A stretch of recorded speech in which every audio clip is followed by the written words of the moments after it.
Olá, eu sou Vinícius Rodrigues, antropólogo, e vim aqui para Paulista com o pessoal do Sputnik para fazer uma provocação para os transeuntes aqui. A gente veio para conversar sobre privilégio.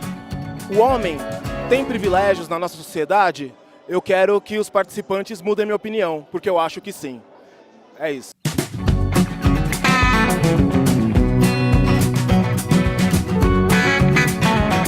Vinícius, bom dia, obrigado aqui pela participação, mas eu discordo de você, eu não acho que os homens sejam privilegiados, pelo menos não institucionalmente. Eu acredito que primeiro nós temos que fazer uma diferença entre a natureza e as instituições. E num sentido natural, talvez os homens tenham o privilégio da força física, que em média é maior. Então, por isso que as mulheres dependem muito da civilização, de superar o estado de barbárie para chegar no nível de civilização. Mas para chegar nisso é preciso ter cooperação, harmonia.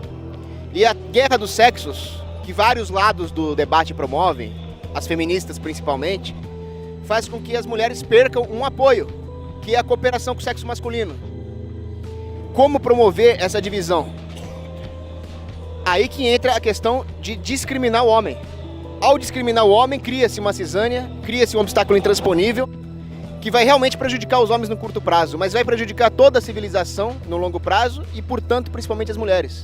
Então eu sou contra essa divisão. Os homens são privilegiados, não as mulheres que são. Nós deveríamos estar unidos contra os verdadeiros opressores. Durante a década de 60, 70, com o discurso da liberação sexual, o relatório Kingsley, tudo aquilo que dizia que a mulher devia se liberar, sair com quem ela quisesse, o resultado disso foi que a mulher foi para o mercado de trabalho, mas o poder de compra, a qualidade de vida da família manteve-se igual ou pior, porque o governo aproveitou para aumentar os impostos e taxar toda essa renda extra. Todo esse discurso encerra em si talvez o que há de mais machista no discurso, que é dizer que o mercado de trabalho, as finanças, os espaços públicos são superiores ao lar e à família. Para mim não tem nada mais sublime, mais belo do que a família e o lar, que é uma coisa que só a mulher consegue fazer. E existem mulheres que conseguem ser tão competentes ou mais que os homens no resto, na área financeira, militar, empresarial, política. Aí que tá, essas mulheres precisam do mercado livre, porque toda vez que houver uma política afirmativa, nós vamos causar um viés na nossa observação do mercado, como se as mulheres realmente só ocupassem esses espaços por algum tipo de concessão, de intervenção estatal, sendo que as mulheres que são competentes por si mesmas, não por causa de uma ação afirmativa, precisam ter a chance de demonstrar isso. Então eu não acho que o governo devia impor uma política salarial igualitária. Os salários são preços no mercado que deveriam flutuar livremente na economia. Hoje existem intervenções do governo que tornam o custo de contratar uma mulher proibitivo para o empresário. Ah, tem licença isso, licença aquilo, privilégios, mais privilégios, mais privilégios. Simplesmente o empresário não vai querer contratar. E aí a mulher vai ficar subprecificada. Essa subprecificação se reflete em salários menores. Deixa o salário rolar. Se a mulher quiser ser dona de casa, parabéns para ela. Se ela quiser entrar no mercado de trabalho, o mercado tem que estar livre para poder acolhê-la. É isso. Eu não acho que a mulher é menos competente. Eu acho que ela tem vocações diferentes e eu acho que as mulheres podem ocupar qualquer espaço que elas queiram, desde que elas sejam individualmente competentes. E muitas realmente são. Se houver algum empresário machista que não vai contratar uma mulher só porque ele é machista, por pura discriminação, ele vai perder uma trabalhadora qualificada por causa do preconceito dele e um empresário mais visionário vai contratá-la e vai ter lucro. E assim a economia se reajusta.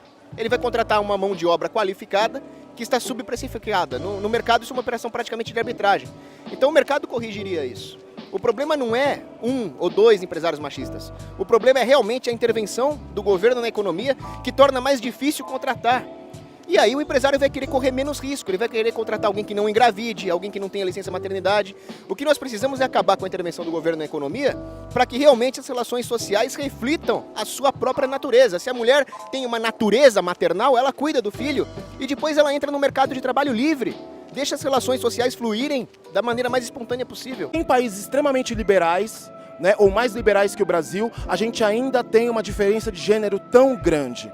Por exemplo, nos Estados Unidos, que é um país muito mais liberal que o Brasil, nós somos um país com mais intervencionismo de Estado do que os Estados Unidos, e lá ainda existe uma diferença de gênero, de salário e de uma série de outras questões relacionadas a homem e mulher que são tão grandes. Se a culpa é só do Estado, qual que é? O que está faltando aí? Aí que tá, quando você fala em natureza, eu me refiro aqui à natureza ontológica.